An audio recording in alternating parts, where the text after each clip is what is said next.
Alan Wright wiped sweat from his forehead as he carefully brushed dirt from the strange object. The underground cave on Proxima Centauri was hot and humid, but his excitement made him forget the discomfort. After 3 years of digging at this site, he had finally found something important. "Samantha, come look at this," he called to his colleague. Dr. Samantha Powell set down her tools and hurried over. Her eyes widened when she saw what Alan had uncovered. The object was about the size of a basketball, made of a smooth metal that still gleamed despite being buried for what must have been millions of years. "Is that what I think it is?" she asked, her voice barely above a whisper. Alan nodded. "It's definitely not natural. And look at these markings." The surface of the sphere was covered in tiny symbols, etched in precise patterns. Some looked almost like writing, but unlike any language either of them had ever seen before. "We need to get this back to the lab," Samantha said.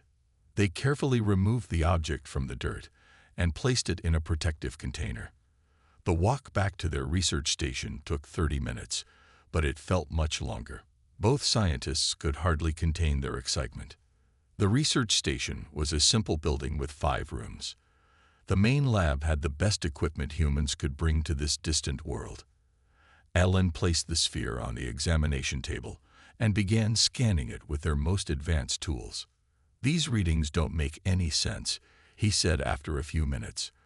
"According to this, the object is giving off energy, but I can't identify the source." Samantha checked the computer screen. "That's impossible. It's been buried for millions of years. Any power source should have died long ago." Alan shook his head. "Well, it didn't. And there's something else strange. The metal doesn't match any known element in our database."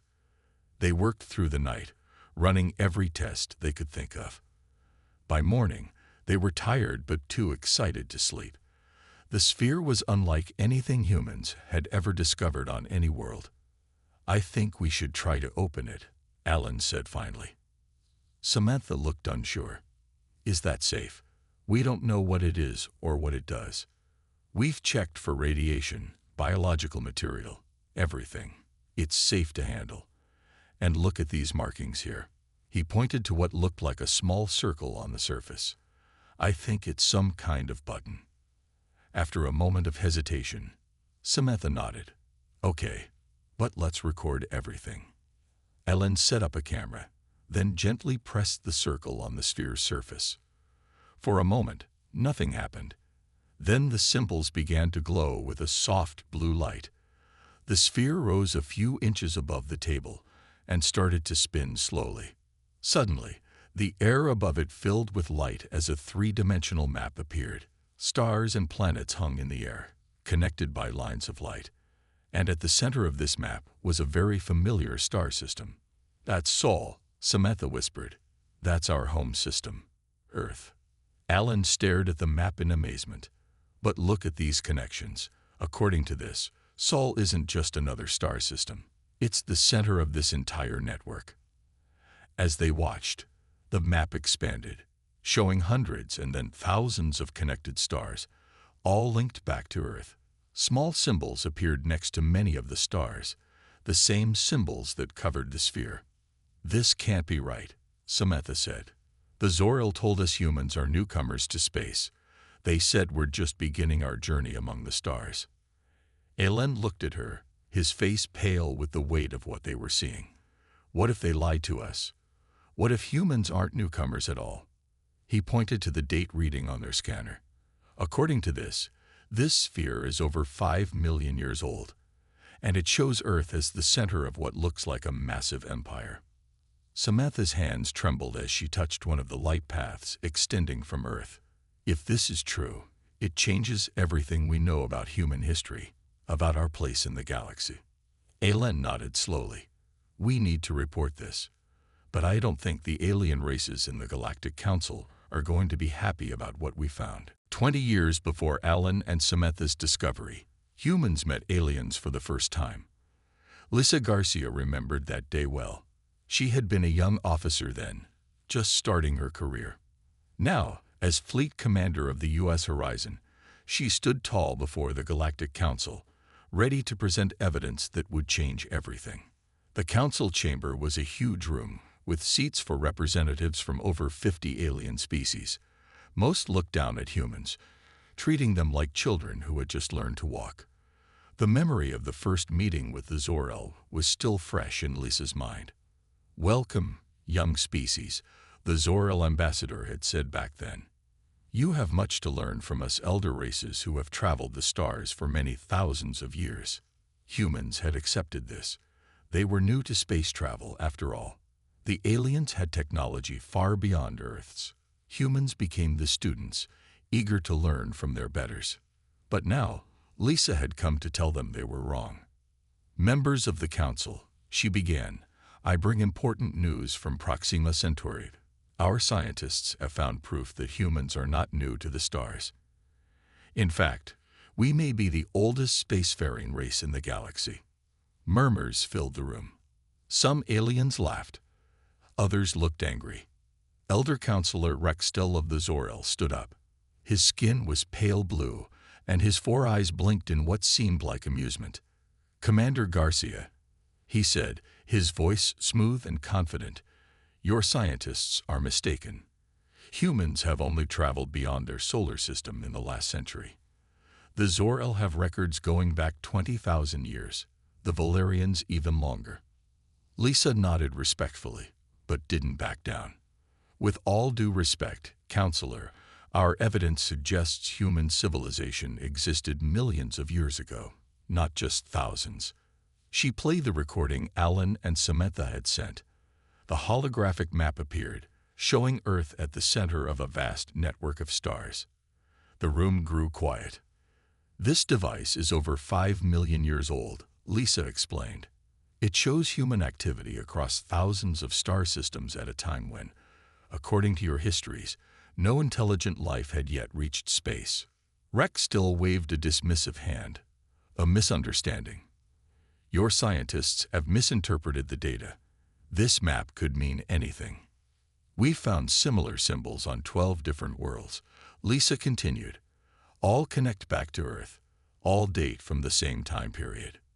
Another council member, an alien with features like a large insect, spoke up. "If humans were so advanced, what happened to this great civilization? Why did you return to primitives on your home world?" It was a good question, and Lisa didn't have a complete answer yet. "We're still learning," she admitted, "but the evidence suggests some great disaster forced our ancestors to retreat. Perhaps they chose to start over." Most council members seemed unconvinced, but Lisa noticed one who wasn't laughing or dismissing their claims. The Valerian representative, Kinar, was watching with unusual interest. Valerians were known for their detailed historical records going back further than any other species. As the meeting ended, most council members voted to dismiss the human findings as a misinterpretation. But as Lisa and her team were leaving, Kinar approached them quietly. "Commander," the Valerian said in a low voice, "there are stories among my people, very ancient stories, about those who came before. We call them the first builders. You believe us?" Lisa asked, surprised. "I believe there is more to investigate," Kinar replied carefully. "There are sealed archives even I cannot access, archives about Earth and the first builders." "Why would information about Earth be sealed?" asked Lisa. Kinar's expression was hard to read on his non-human face. "That is the question, isn't it? Some of the elder races seem very concerned about your planet's past. I wonder why they don't want you looking into it." As Lisa returned to her ship, she felt both excited and worried. If humans really were an ancient species with forgotten technology, that was amazing news. But the reaction from the council suggested some aliens already knew this and had been hiding it. The question was why. And more importantly, what else were they hiding about humanity's past? Paul Martinez sat in his small office at the University of Chicago, surrounded by old books and ancient scrolls. As a historian who studied myths from around the world, he had noticed something strange.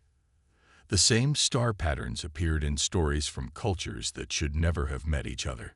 Ancient people in Africa, Asia, and South America all told stories about the same stars, describing them the same way. This shouldn't be possible, he said to himself as he compared drawings from different times and places. These cultures existed thousands of years before modern travel. They couldn't have shared these stories. And the star patterns they described weren't even visible from Earth without powerful telescopes. Paul's phone rang, interrupting his thoughts. "Hello," Paul speaking. "Dr. Martinez, this is Jack Williams. I'm an engineer on Taw City. Your name was given to me by Dr. Wright from Proxima Centauri V. He said you might be interested in what we found." Paul sat up straight. "What did you find?" "We were testing new drilling equipment when we broke through into, well, I'm not sure what to call it. It's like a huge underground building or base. It looks artificial. And it's old. Really old." Paul's heart beat faster. "How old?" "The dating puts it at around 5 million years. The same age as Dr. Wright's artifact. But that's not why I'm calling.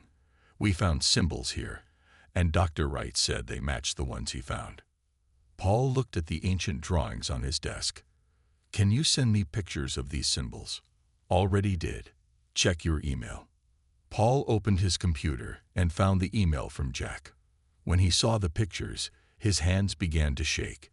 The symbols on the walls of the underground structure on Taw City matched exactly with drawings and myths from Earth that were thousands of years old.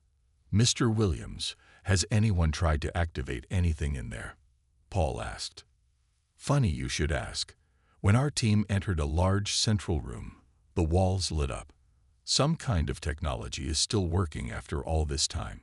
There's a message playing on repeat, but we can't understand the language." "Record it and send it to Dr. Catherine Reeves at the Linguistics Institute," Paul said quickly. "She's the best person to analyze unknown languages." 3 days later, Paul, Jack, and Catherine met on a video call with Alan, Samantha, and Lisa, who had returned from the Galactic Council. They all shared what they had found. "The language in the message is unlike anything I've ever heard," Catherine explained. "But there are patterns that match very early human languages. I've translated parts of it. It says, 'The children will return when the stars align.'" "Children?" Lisa asked. "Could that mean humans?" "There's more," Jack said. "We found organic material preserved inside the structure. We ran DNA tests." Everyone waited as Jack took a deep breath. "It's human DNA. Not exactly like modern humans, but close enough that there's no doubt. Whoever built that place millions of years ago were our ancestors, or at least closely related to us." "But how is this possible?" Samantha asked. "Human evolution on Earth doesn't go back that far." "Unless," Alan said slowly, "what we know about human evolution is wrong. What if humans didn't evolve on Earth? What if we came from somewhere else, then returned to Earth and started over? Or what if," Paul suggested, "humans evolved on Earth, became advanced enough to spread across the galaxy, then something happened that forced them back to Earth? Maybe they lost their technology and had to begin again." Catherine nodded. "The message mentions returning. And the myths I've studied often talk about ancient beings who promised to come back someday." "The aliens lie to us," Lisa said firmly. "They told us we were newcomers when they knew we were the first. The question is why? What are they afraid of?" Jack's voice came through the video call, sounding worried. "There's something else you should know. Since we found this place, I've noticed unusual ships in orbit. I think we're being watched." Paul looked at his ancient books, then back at the screen. "We need to find out more, but we should be careful. If the aliens have hidden this from us for so long, they might not want us to discover the truth." Lisa Garcia stood before the Galactic Council once again, but this time the mood was different. The large room felt cold and unfriendly. "Commander Garcia," said Elder Counselor Rex Stoll, "we have reviewed your request to access our historical archives. Your request is denied. May I ask why?" Lisa kept her voice calm, though inside she felt angry. The information you seek is restricted. It is not relevant to young species like humans. Rextel's 4 eyes blinked slowly, showing no emotion. Lisa wanted to argue, but knew it would not help. "Thank you for your time," she said, and left the chamber with her team. Lieutenant Daniel Evans, the security officer of the U.S. Horizon, walked beside her. "They're hiding something," he whispered. "And I don't think they're going to let us leave that easily." Back on the ship, Daniel showed Lisa what he had found. "I've been monitoring communications and ship movements. Look at this." He pointed to a screen showing the paths of several alien ships. "These vessels changed course right after we left the Council. They're following us, but staying just far enough away that we wouldn't notice unless we were looking for them." "How many?" Lisa asked. "At least 5 ships from 3 different species. They're coordinating with each other." Daniel pulled up another screen. "And it's not just us. I checked with our other research vessels. Every human ship involved in these discoveries is being watched." Lisa frowned. "They're afraid of what we might find." Meanwhile, back in the Sol system, Henry Franklin sat in his small apartment on Luna Colony. After 30 years in military intelligence, he had retired. But old habits died hard, and he still monitored deep space communications. For the past month, he had noticed strange patterns in transmissions between the elder alien races. They were using codes he didn't recognize, but the timing and frequency of the messages suggested something important was happening. Henry called an old friend, Olivia Bennett, who worked in cryptography for Earth's government. "Can you help me break this code?" he asked after showing her the transmissions. Olivia studied the data for several days. Finally, she called Henry with excitement in her voice. "I got something," she said. "They're talking about humans, Henry. They keep mentioning containing the awakening ones and references to the first builders. And look at these coordinates." Henry checked the star map. "That's Earth's location. They're talking about us." "There's more," Olivia said. "I found mentions of a sleep protocol that was activated millions of years ago. They seem worried that it's failing." On the U.S. horizon, Lisa received an urgent message from Jack Williams on Ta City E. "Commander, something's happening here," Jack said, his face worried on the video screen. "The structure we found. It's activating. Sections that were dormant are powering up. And we're not the only ones. Similar sites on other colonies are doing the same thing." Lisa turned to Daniel. "Have the alien ships following us changed position?" Daniel checked his monitors. "Yes, they're moving closer. They've dropped any pretense of hiding." Just then, the communications officer called out, "Commander, we're receiving a transmission from Kanar, the Valerian representative." Kanar's face appeared on screen. "Commander Garcia, I don't have much time. The Council is moving against you. They've authorized ships to intercept all human vessels and restrict them to your home system." "Why?" Lisa asked. "What are they so afraid of?" "The truth," Kanar said simply. "I've accessed the sealed archives. The elder races have been lying for thousands of years. Humans were indeed the first spacefaring race. Your civilization spread across the galaxy long before any of our species even existed.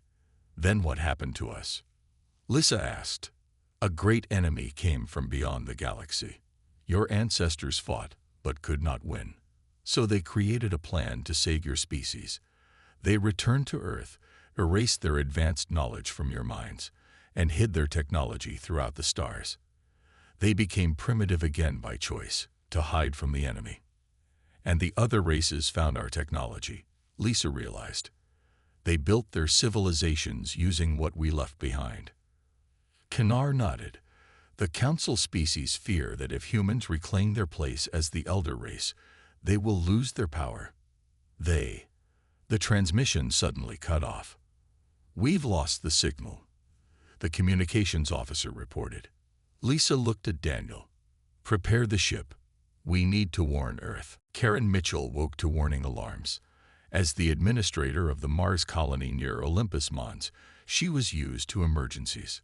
Dust storms, Equipment failures and air leaks were common problems on Mars. But this alarm was different.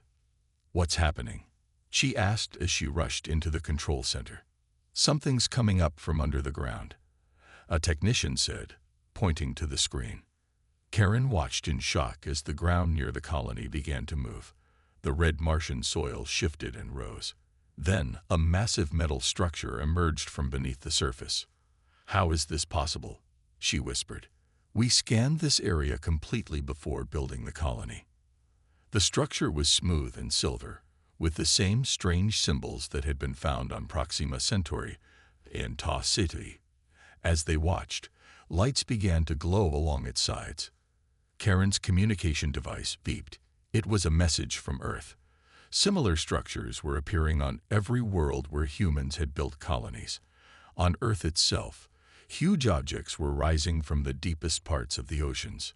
Back on the U.S. horizon, Lisa Garcia received reports from across human space.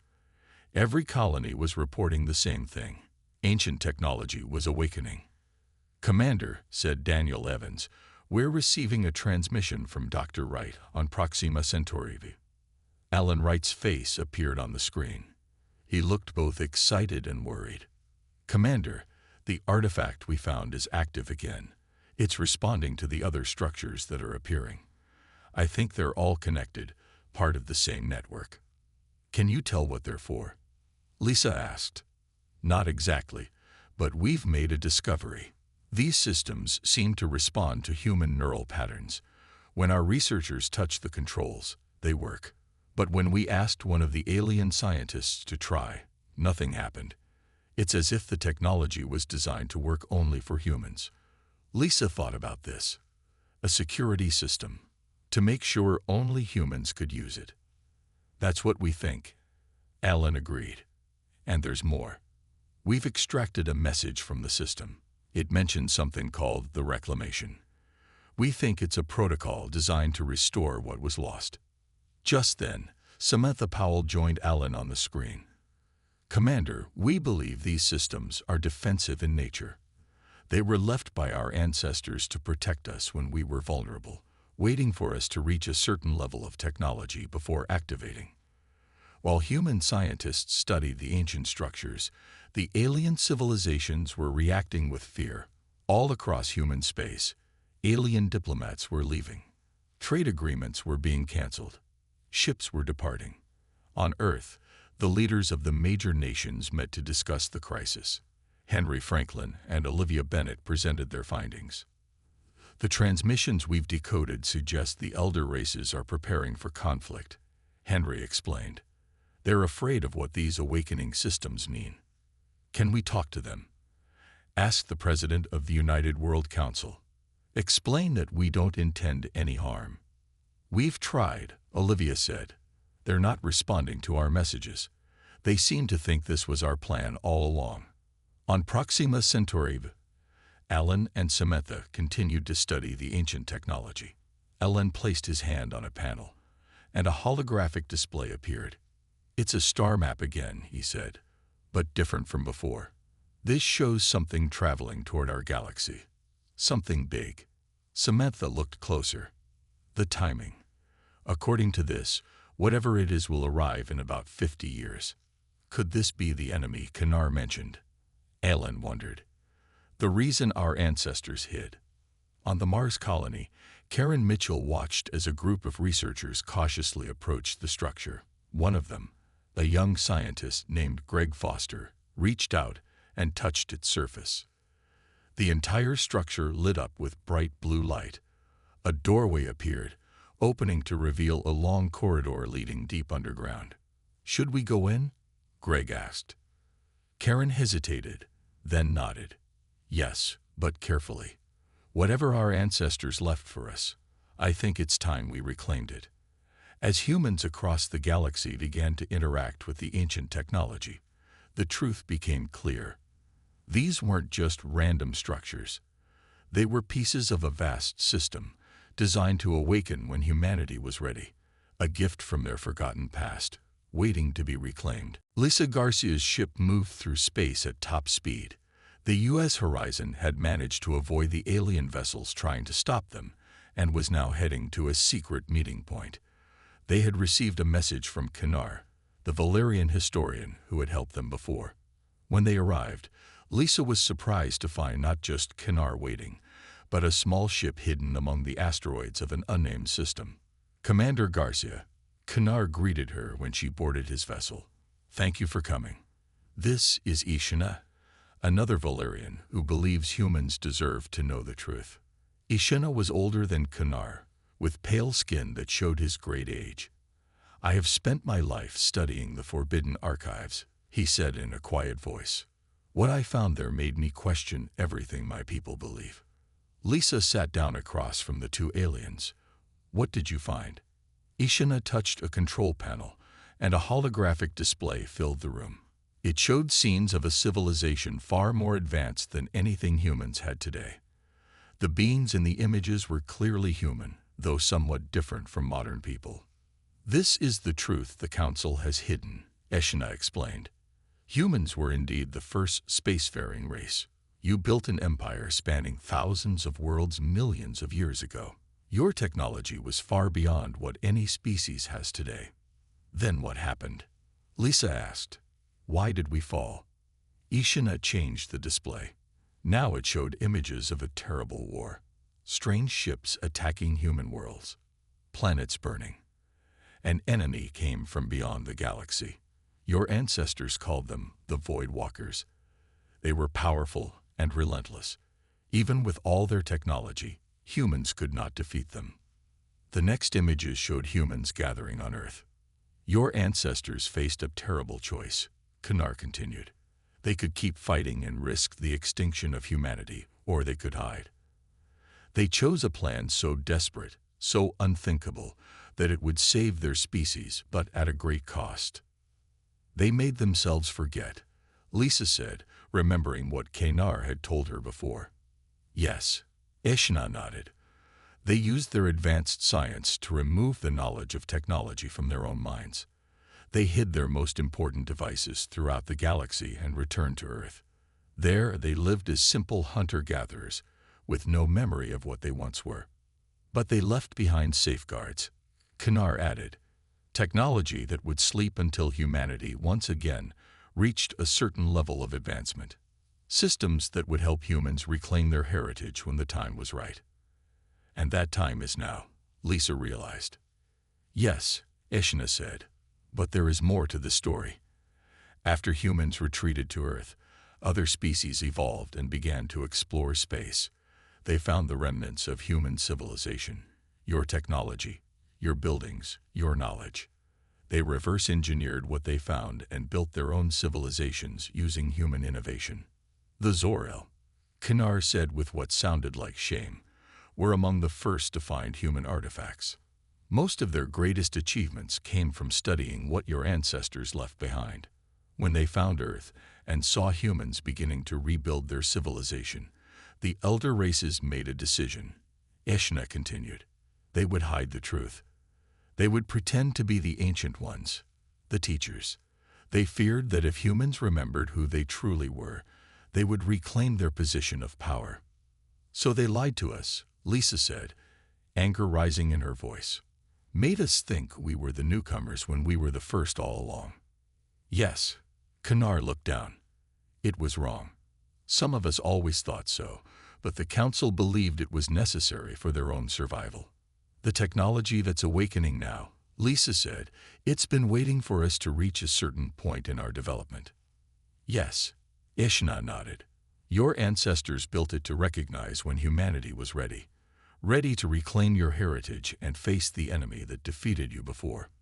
"The Void Walkers," Lisa whispered. "Are they returning?" Ishina's expression grew grim. "According to the oldest calculations in our archives, yes. The cycle brings them back to this galaxy every 5 million years. And the time is approaching once again." The great meeting hall of the Galactic Council was filled with tension. Representatives from 50 alien species sat in their places, many talking in worried voices. At the center of the room stood Richard Collins, the human ambassador to the Council. His face was calm, but his eyes showed determination. "Honored members of the council," he began, "I come before you today with evidence of a great deception." The room grew quiet. Elder Counselor Rex Stell of the Zor-El rose from his seat. "Ambassador Collins, this meeting was called to discuss the dangerous human technology that has activated across the galaxy, not to listen to baseless accusations." Richard nodded politely. "The technology you call dangerous is our birthright.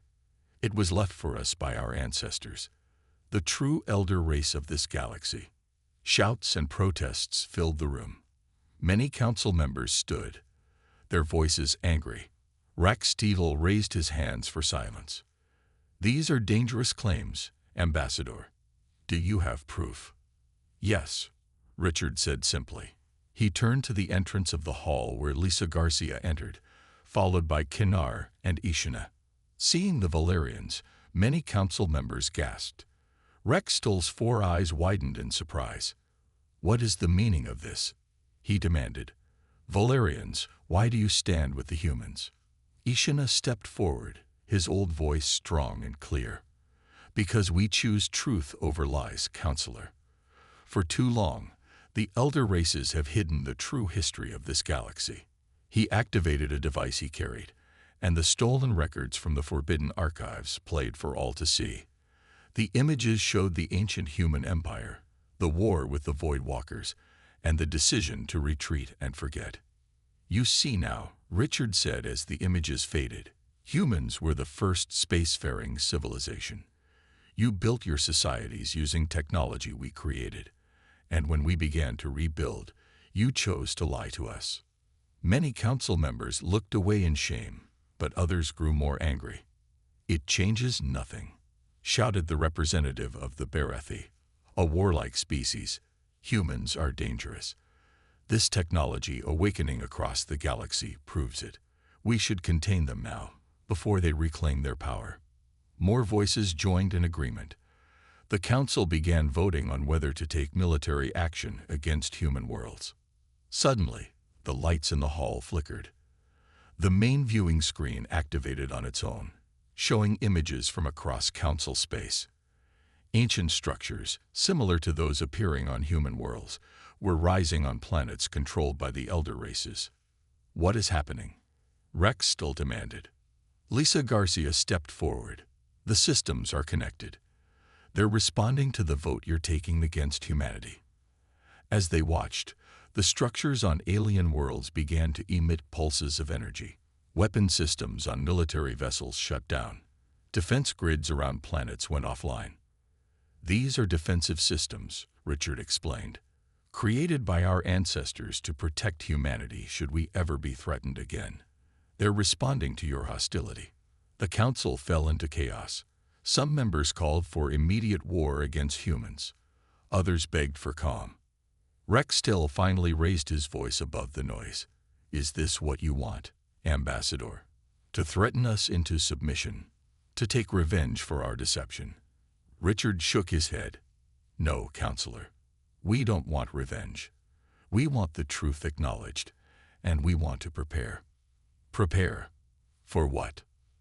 "The Void Walkers are returning," Lisa said clearly. "The ancient enemy that defeated Egon, our advanced ancestors, will reach this galaxy in less than 50 years. That's why the systems are awakening now. Not to threaten you, but to prepare us all." A heavy silence fell over the council. "Our ancestors faced this threat alone," Richard continued. "They were defeated, but they ensured humanity would survive. Now the cycle has come full circle. The enemy returns, and we must be ready." Counselor Rex Stell seemed to age before their eyes. "We have feared this day for thousands of years," he admitted. "The day when humans would remember their past and seek justice for our lies." "We don't seek justice, Counselor," Richard said firmly. "We seek alliance. The technology our ancestors left behind isn't just for humans. It was designed to protect all life in this galaxy, but it will only work if we stand together." As the council members looked at each other, uncertain and afraid, ancient systems continued to activate across the galaxy. The sleeping giant that was humanity's legacy was finally awakening. just in time to face the darkness that had defeated them once before. 3 months after the dramatic meeting at the Galactic Council, Richard Collins stood on a platform overlooking the huge crowd. Humans and aliens stood together in the open space before the largest of the ancient structures found on Earth. This one had risen from the bottom of the Pacific Ocean, its massive shape now towering above the water like a shining mountain. "Today marks a new beginning," Richard said to the gathered crowd. "Not just for humanity, but for all intelligent life in our galaxy." The past months had been difficult. Many alien species had resisted the truth at first. Some had wanted to fight against humanity, fearing what would happen if humans reclaimed their ancient power. But when the defense systems left by ancient humans continued to disable any weapons aimed at Earth or human colonies, most species realized that cooperation was the only path forward. "We did not come here seeking revenge," Richard continued. "Our ancestors faced a terrible enemy and made a great sacrifice to ensure life would continue. Now, as that enemy approaches once again, we must honor their sacrifice by standing together." On Proxima Centauri, Alan Wright and Samantha Powell were working with scientists from a dozen alien species.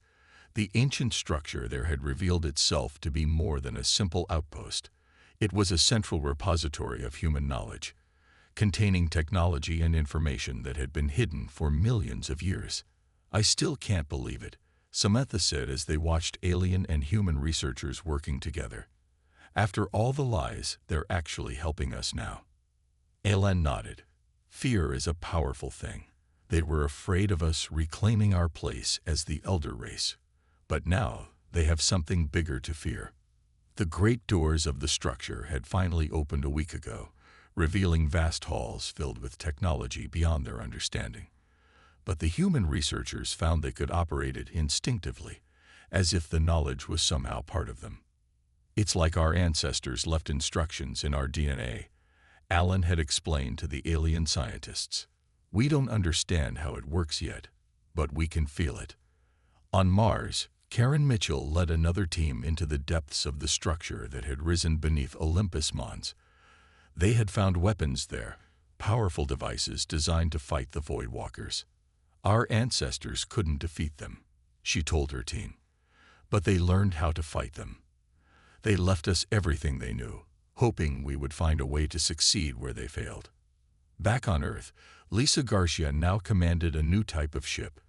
Built using the ancient human designs found in the awakened structures, it was faster and more powerful than anything in the combined fleets of the Galactic Council.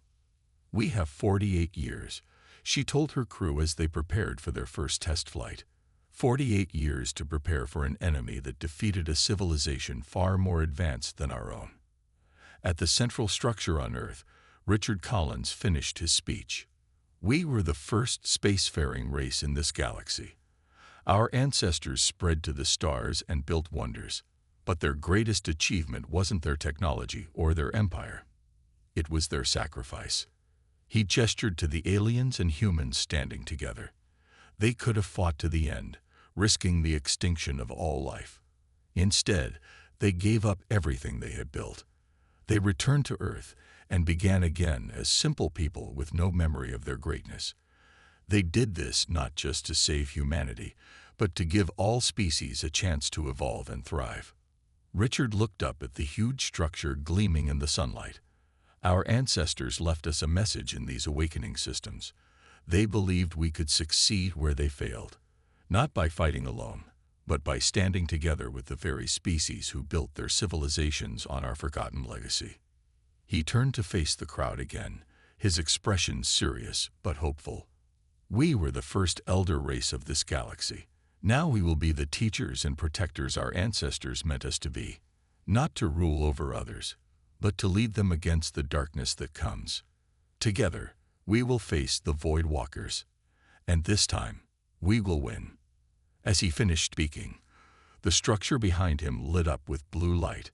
Similar structures across Earth, and on every human colony world did the same, creating a network of light that could be seen from space. The reclamation had begun, and humanity was ready to take its place once more among the stars, not as conquerors, but as the guardians they were always meant to be.